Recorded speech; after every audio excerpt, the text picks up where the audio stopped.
کوئی دکھ محسوس نہیں ہوتا، کوئی غم نہیں لگتا، کوئی تکلیف نہیں لگتی.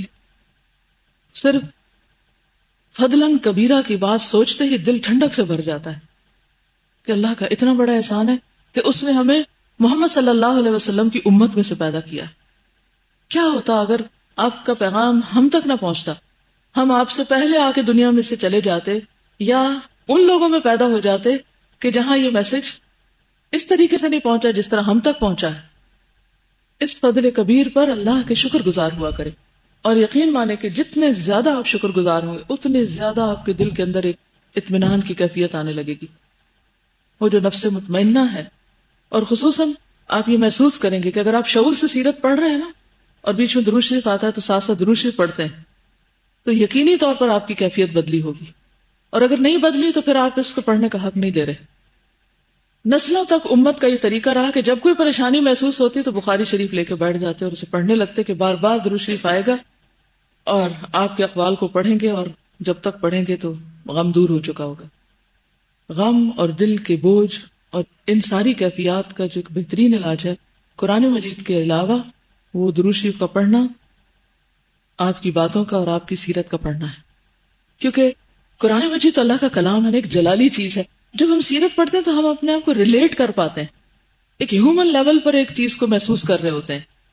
پھر ہمارے اندر ایک ہوپ بڑھ جاتی، ایک یقینی کیفیت آتی کہ نہیں، اٹس پاسبل، ہم کر سکتے ہیں. اور جس علم کو پڑھ کے عمل نہ بدلے وہ تو پھر صرف بوجھ ہے، گدھے کی طرح کتابیں لادنے والی بات ہے. نبوت کا آغاز اور وحی کا نزول.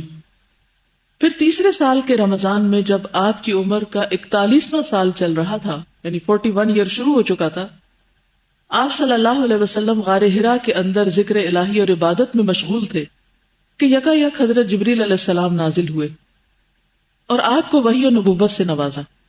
حضرت عائشہ فرماتی ہیں رسول اللہ صلی اللہ علیہ وسلم پر وحی کا آغاز نیند میں اچھے خواب سے ہوا.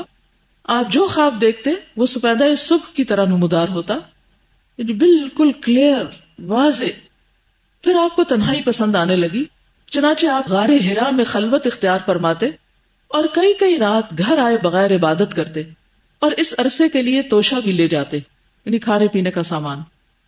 پھر حضرت خدیجہ رضی اللہ تعالی عنہا کے پاس واپس آتے اور اسی جیسی مدت کے لیے پھر توشہ لے جاتے، یہاں تک کہ آپ غار حرا ہی میں تھے کہ آپ کے پاس حق آ گیا، یعنی آپ کے پاس فرشتہ آیا اور کہا اقرأ، پڑھو.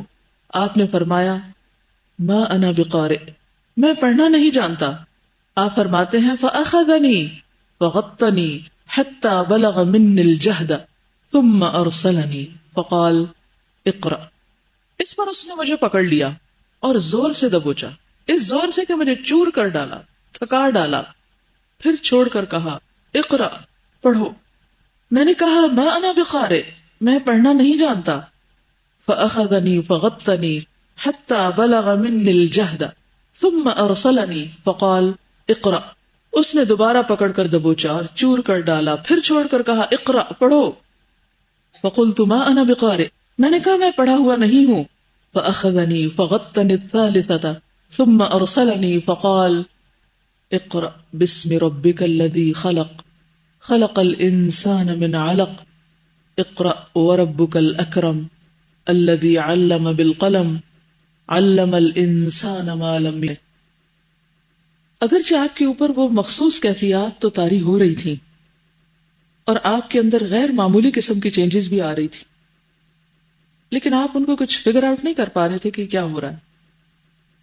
حضرت خدیجہ سمجھ نہیں تھی اور وہ پورا تعاون کر رہی تھی. دنوں کے لیے شوہر کو بھیج دینا بغیر کسی شکوے کے، بغیر کسی شکایت کے، اور ہر طرح سے سپورٹ کرنا، یہ بہت بڑی کوالٹی. بہرحال جبریل علیہ السلام آتے ہیں اور وحی نازل ہوتی. وحی کو قبول کرنے کے لیے بھی آپ کو تیار کرنا ضروری تھا. اس میں بھی ہم سب کے لیے ایک بہت بڑا سبق کہ ایک طالب علم کو اچھی طرح جھنجھوڑنا چاہیے تاکہ وہ جاگ اٹھے، قبول کر لے. ہم نے قرآن کو عزت والی رات میں اتارا. صحیح احادیث سے بھی یہ ثابت ہے کہ یہ واقعہ رات کے پچھلے پہر سوموار کی فجر طلوع ہونے سے پہلے پیش آیا. چونکہ لیلۃ القدر رمضان کی آخری 10 راتوں میں سے کسی طاق رات میں ہوا کرتی ہے، اور اس سال سوموار 21 رمضان کو لیلۃ القدر تھی، اس لیے اس سے یہ نتیجہ نکلتا ہے کہ آپ صلی اللہ علیہ وسلم کی نبوت آپ کی پیدائش کے 41ویں سال 21 یعنی 21 رمضان سوموار کی رات شروع ہوئی. اس روز اگست کی 10 تاریخ تھی. اتفاق سے اس سال بھی اگست میں رمضان آ رہا ہے. اور 610 عیسوی قمری حساب سے اس وقت آپ صلی اللہ علیہ وسلم کی عمر 40 سال 6 مہینے 12 دن تھی. ایک دن گنا لوگوں نے. 40 سال 6 ماہ 12 دن. اور شمسی حساب سے مراد عیسوی کیلنڈر 39 سال 3 مہینے 22 دن. لہذا آپ کی بعثت 40 سال شمسی کے سرے پر ہوئی. یعنی لونر کیلنڈر کے حساب سے تو آپ 40 سے اوپر کے ہو چکے تھے، لیکن شمسی کیلنڈر کے اعتبار سے ابھی نہیں. اب کیا ہوا، ایک دفعہ وحی آئی پھر وحی بند ہو گئی. وحی کی بندش اور دوبارہ نزول. جیسا کہ بتایا گیا، غار حرا میں پہلی وحی اتر کر بند ہو گئی تھی.